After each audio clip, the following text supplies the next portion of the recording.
All right, welcome back to There Is No America Without Erica. We all need a little Erica in our lives. So once upon a time, if you wanted a real comm block, AK, the answer was basically too bad. Imports got chopped up by sanctions, executive agreements, ATF interpretations, and decades of political games until the AK market turned into this weird Frankenstein system where Americans are paying collector prices for rifles that used to be stacked like cordwood. Now, the ATF might accidentally be talking about breathing life back into the AK-47 market again. And yes, I'm fully aware how insane it sounds to say the ATF may have proposed something that gun owners could actually benefit from. Don't worry, I'm surprised too. What they're proposing here is not some giant ripple of import laws. They are not suddenly becoming pro-Second Amendment freedom fighters.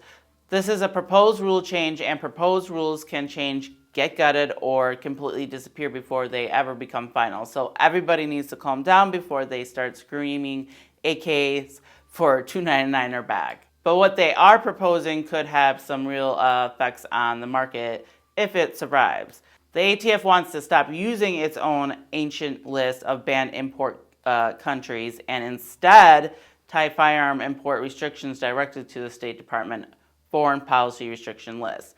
Now, on the surface, that sounds boring as hell. Administrative cleanup, bureaucratic nonsense, government alphabet agencies rearranging paperwork while pretending it matters.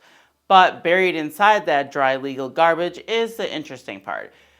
Countries like Kazakhstan, I cannot pronounce these countries, but you know what? There's some countries in there. And like Ukraine, could potentially become viable sources again for comm-block style firearms and parts kits. And if you know AK history, you know exactly why people are paying attention to this. Because the AK market in America has basically been getting strangled for years through death by 1,000 cuts. Russian imports hammered, Chinese imports gone, parts kits availability constantly drying up. Original military barrels, harder to get. Every few years, something new gets restricted, reinterpreted, sanctionized, banned, or administratively clarified. And the end result is Americans paying absurd money for rifles that were originally designed to be mass-produced peasant rifles. Seriously, we reached a point where dudes are treating Wassers like investment portfolios. Bro, my Romanian stamp sheet metal rifle appreciated 70% this year. Fantastic. Maybe next year your rusty surplus magazine will outperform the S&P 500. And the crazy part is the demand never died. People still love AKs. Not because they're magical, not because they're laser beams, not because every boomer Facebook meme about AK in mud is true.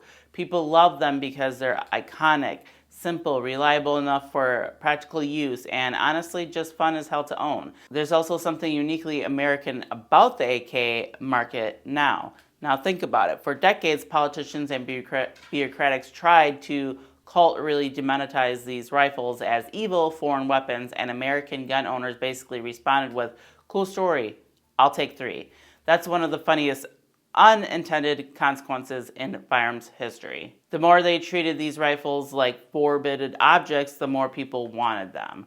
Which brings us to the catch, because there is always a catch. This proposed rule also creates something that should make everybody uncomfortable. The ATF is essentially saying firearm imports should float alongside foreign policy decisions. That means access to certain firearms could swing wildly depending on who's in power and what country the administration currently likes or hates. Today, maybe relations improve with one country and imports open up.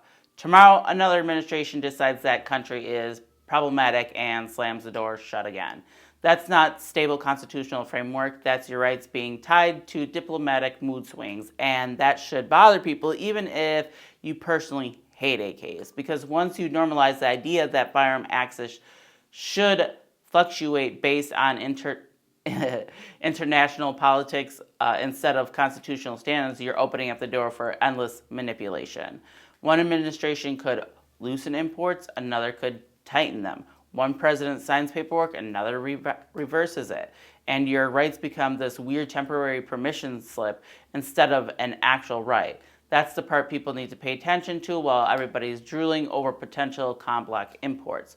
Now, with all that said, if this actually moves forward and survives the process, yeah, it absolutely could inject new life into the AK market. More parts kits, more surplus availability, potentially cheaper rifles, more competition, more variety, possibly even some really interesting imports we haven't seen in years. And honestly, for younger gun owners who got into firearms after the golden age of cheap imports, this could be the first time they actually experience what older gun guys constantly talk about.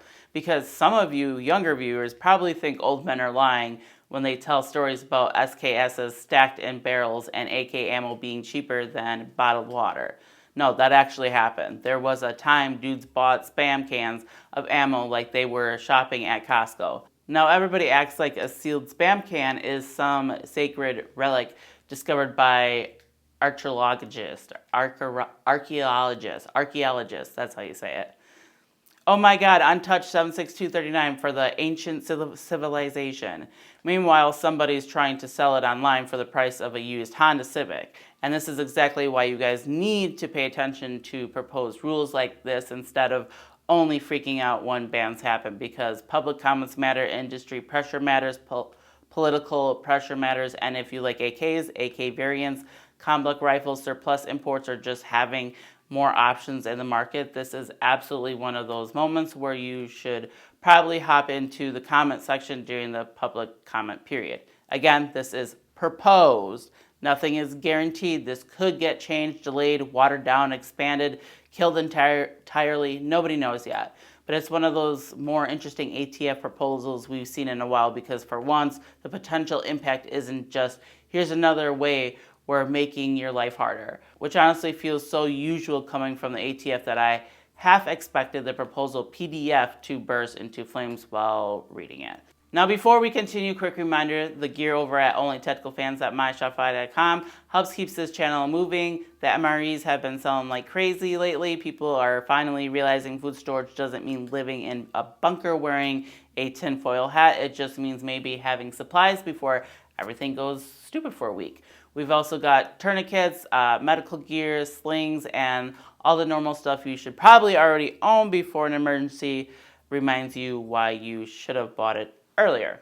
And yes, if this proposal actually turns into cheaper AK imports later, some of you are absolutely going to spend your grocery money on stamp steel happiness. I already know how this audience operates. The bigger constitutional issue here is something gun owners really need to understand. Administrative agencies have gotten way too comfortable controlling rights through interpretation instead of legislation. That becomes the modern game. Nobody passes actual laws anymore if they can avoid it. Instead, they interpret definitions, adjust precedents, modify frameworks, change import criteria, issue guidance letters, clarify enforcement priorities, and suddenly your rights change without Congress ever doing anything. That's been happening for years in the firearms world. One administration wakes up and decides a piece of metal is now a machine gun, another decides braces are fine, then braces aren't fine, then maybe they are again, then import criteria changed and sporting purposes changed, then parts count interpretation changes. It's constant. The instability is intentional because unstable rules create uncertainty, and uncertainty scares manufacturers, importers, sellers, and regular gun owners. And honestly, one reason this proposed rule is getting attention is because it temporarily moves in the opposite direction. For once, people are seeing a possibility of restrictions loosening instead of tightening, which feels so rare in the gun world that people almost don't know how to react to it anymore. Gun owners are basically standing around like abused shelter dogs trying to figure out where the trap is. Wait, are they actually proposing something that could increase fire mobility? What's the hidden disaster here? And honestly, fair question, because the government, there's always another page. But if nothing else, this entire proposal reminds people how artificial a lot of these restrictions really are. The AK didn't become more or less dangerous based on foreign policy. The rifle didn't magically change. The politics changed, that's it. Which is why tying constitutional rights to international diplomatic relationships should make everybody nervous no matter where they stand politically. Rights should not fluctuate depending on whether bureaucrats currently approve of another country's government. That's insanity, especially when we're talking about firearms that are already overwhelmingly common in civilian ownership. At the end of the day, this proposal could end up being a huge nothing burger, or it could become one of the most important import-related shifts AK fans have seen in years. We generally don't know yet. But if you care about the outcome, pay attention to the process now, not after it's finalized and everybody starts screaming on the internet when it's too late to matter. And if you guys want to support the channel, check out onlytacticalfans.myshopify.com. We got medical gear, MREs, slings, and all the other stuff over there. Generally helps keep the circus running. Also, make sure you're subscribed because YouTube has been doing YouTube things again lately. And if this channel randomly disappears into the shadow realms tomorrow, you guys already know where to find updates. And as always, if you guys are going to buy anything from Amazon, don't forget to use the link down below. And even when you click on that link and don't buy what's in our store just because you were going to do some shopping anyways and decide to click our thing, we get a little kickback from that, which we greatly appreciated. All right, guys, until the next video, peace.